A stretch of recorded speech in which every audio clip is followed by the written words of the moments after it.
Thank you, Bev, and can I just start by saying how proud I am to be back here in Liverpool.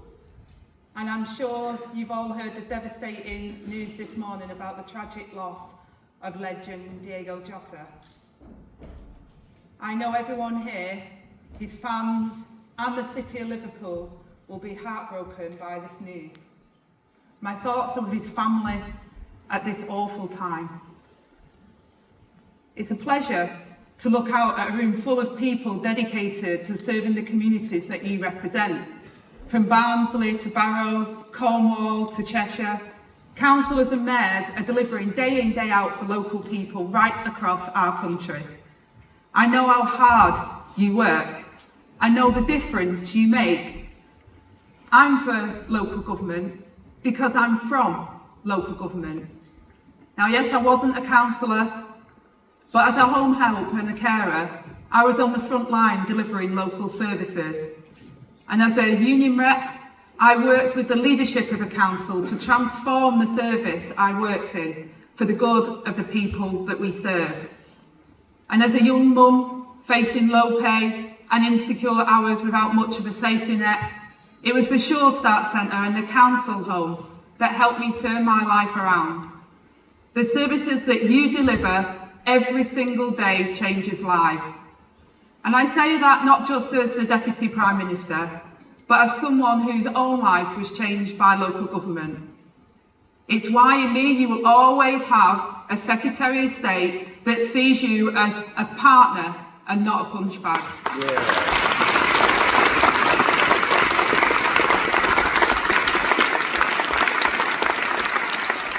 And conference, it may not surprise you to know, but I'm not a patient person.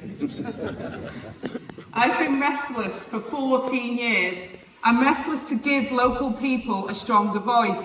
I'm restless to put decision making in the hands of the people who know best. I'm restless to restore local government and provide the change that we were elected to deliver. Because I know how hard it has been, how it feels at the sharp end at local government level. That's why every single day in Westminster, I'm fighting to turn that around, to put power back in your hands and deliver for communities the length and breadth of Britain. So almost 12 months ago from the general election, what have we delivered? Just last month in the spending review, we announced £5 billion of new funding for local services. New funding means 8% increase in government funding in the next 4 years compared to a reduction of 24% in the first 4 years of the last government. We delivered a £4 billion uplift to adult social care alongside a target recovery grant of £600 million for the areas most in need. We doubled the direct investment in preventative children's social care services and provided a record £1.6 billion for local road maintenance, enough to fill an extra 7 million potholes over the next year.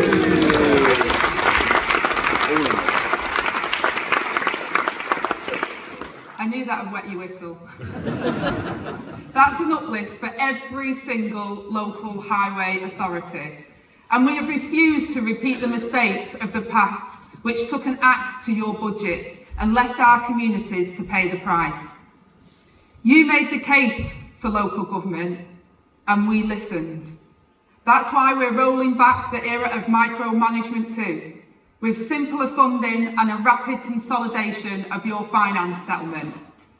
We are handing you the freedom and flex to meet local needs, without getting to sign off from central government for the most minor of change.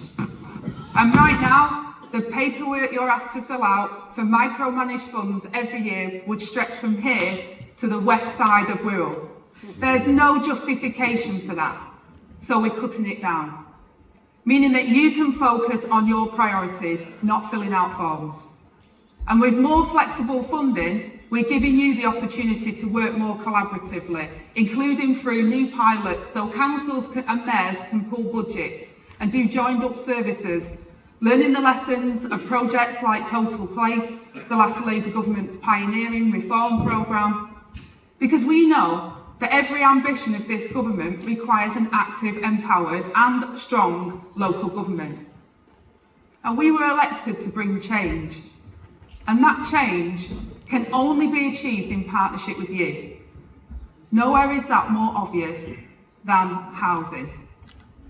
None of our ambitions are possible without the support and the expertise of people here today. And the extraordinary examples of so many leaders in this room have inspired us to go further and faster.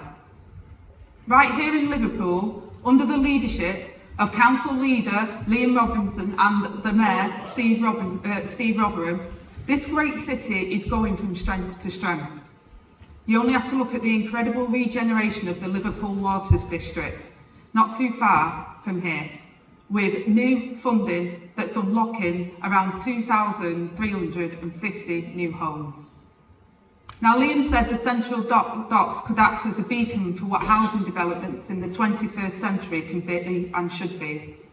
And it's hard to argue with that. But you know, and I know, you need a government that matches your ambition. And that's why I'm so proud to say that just last month, we announced the biggest increase in social and affordable homes budget for a generation.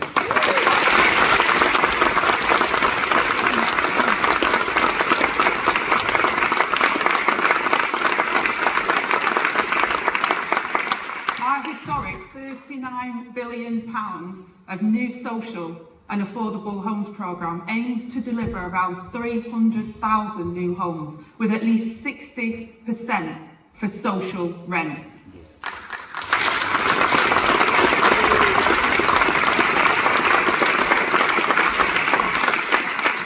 This is a personal priority, not just for me, but for the whole of this government.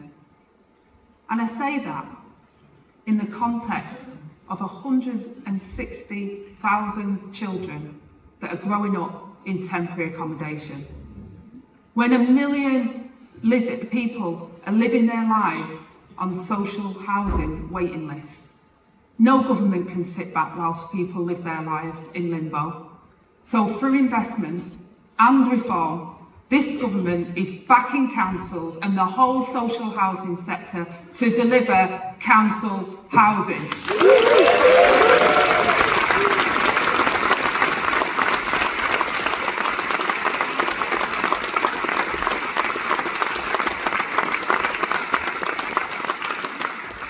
That means a brighter future, where families aren't trapped in temporary accommodation and young people are no longer locked out of a secure home.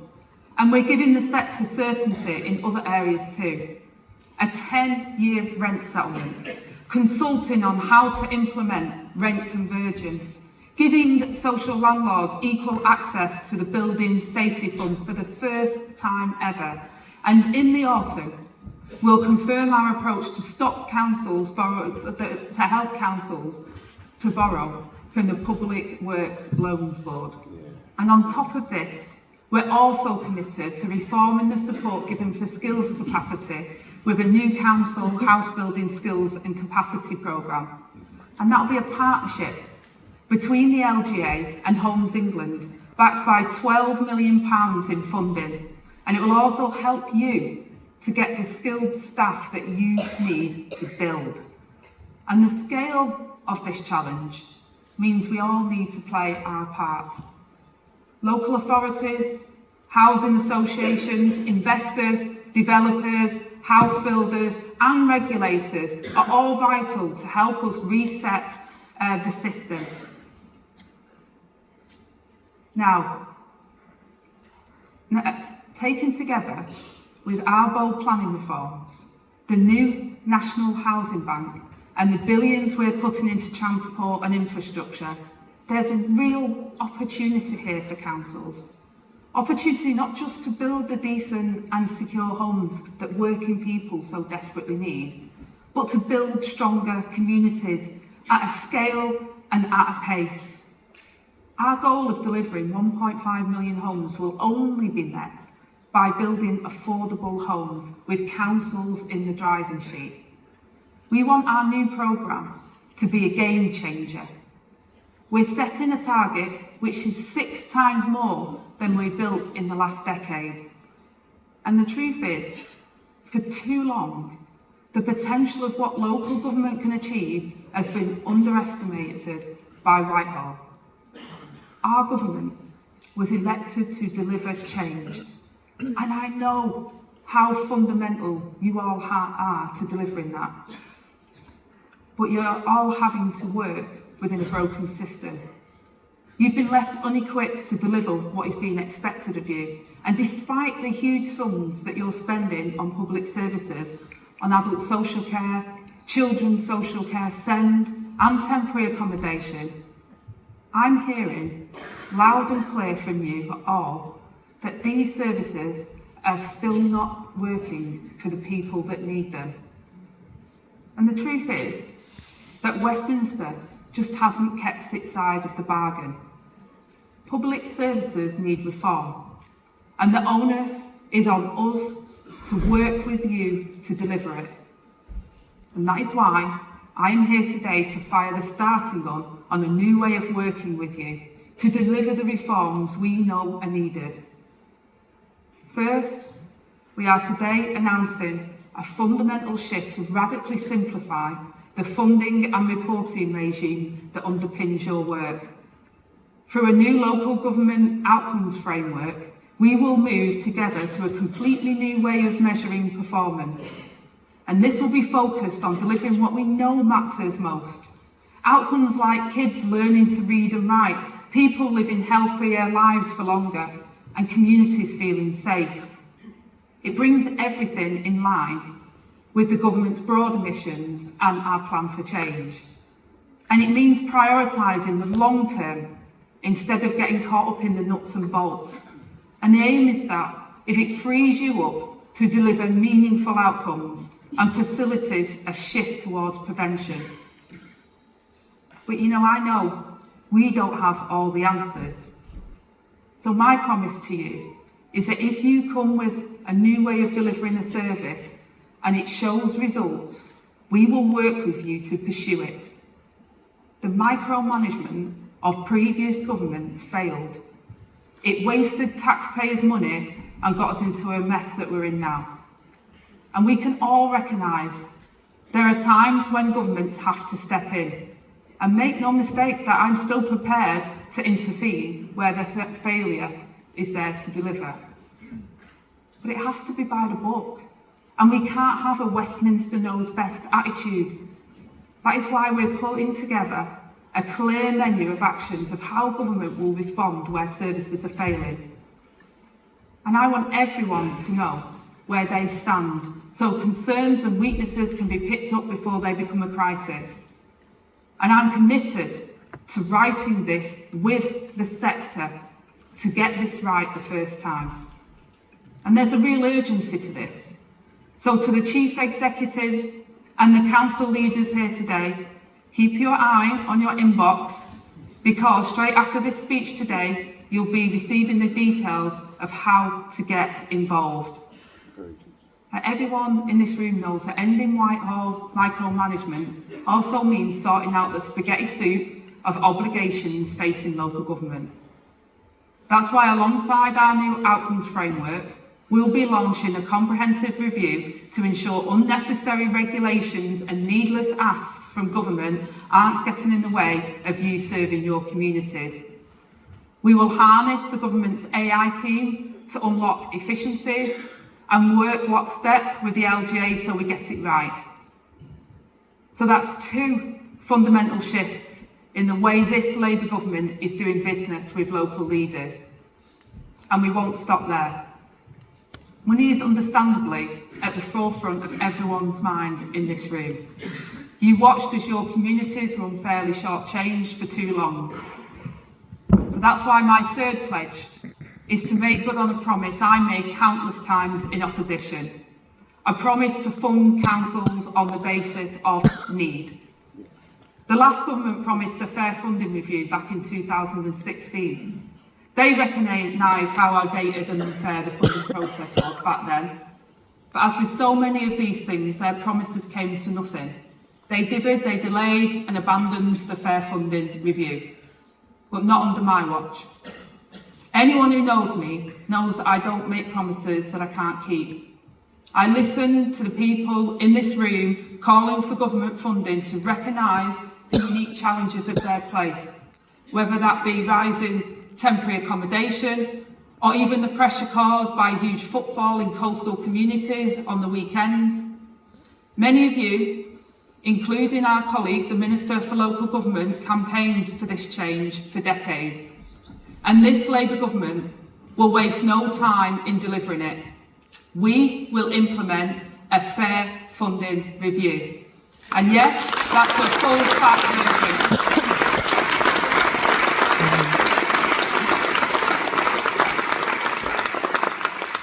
Now, Jim and I will make no apology for this. For the first time, government grant will be allocated based on the drivers of need in your area in a fair and transparent way. We will replace the decade-old data and for the first time probably take into account factors such as deprivation and poverty.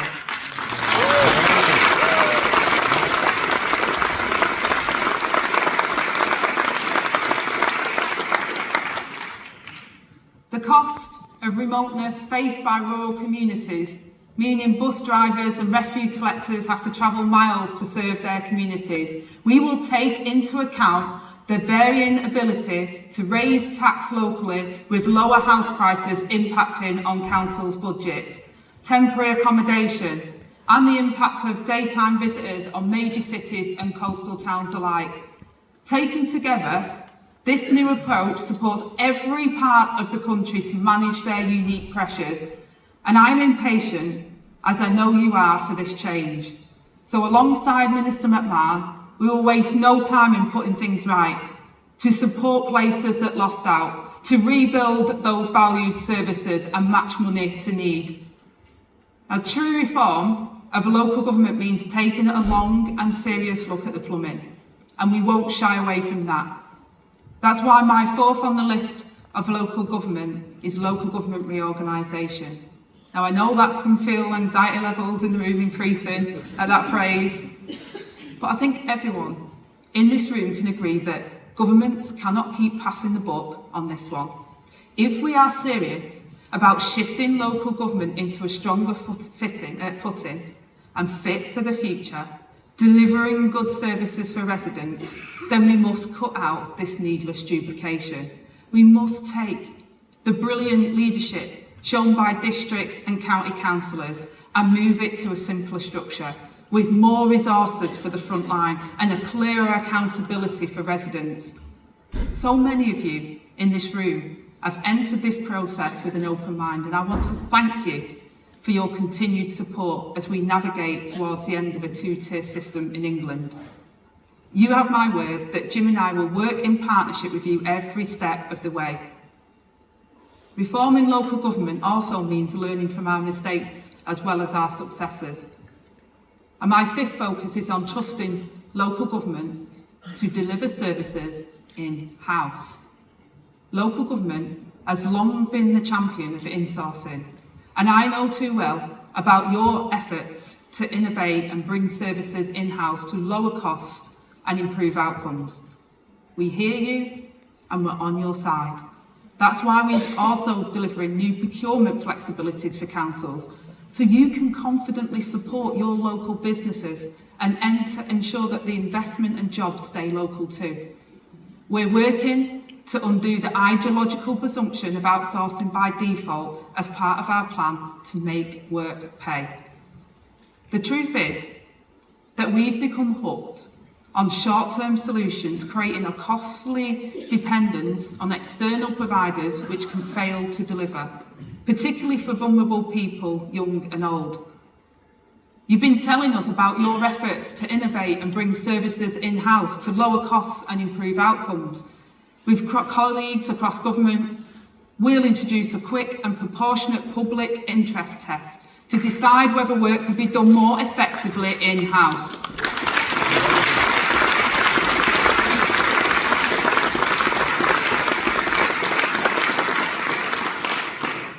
Now, the consultation on insourcing launched last week, and I have no doubt we will get a lot of responses from people here today. I know what's possible when local leaders have the powers to really deliver, with local people seeing that change in their high streets, in the opportunities available to young people, and in the hopes for the future. That's why we're shifting power out of Whitehall to our regions and making devolution the default settings through our landmark English Devolution and Community Empowerment Bill. It's part of building a modern state, built on the foundations of a strong local government, so that all levels, in everything that we're doing, whether through devolution, fairer funding, trusting local government, in-house, or giving authorities the certainty and freedom to deliver on what really matters, we're handing power back to where it belongs, to the people with skin in the game.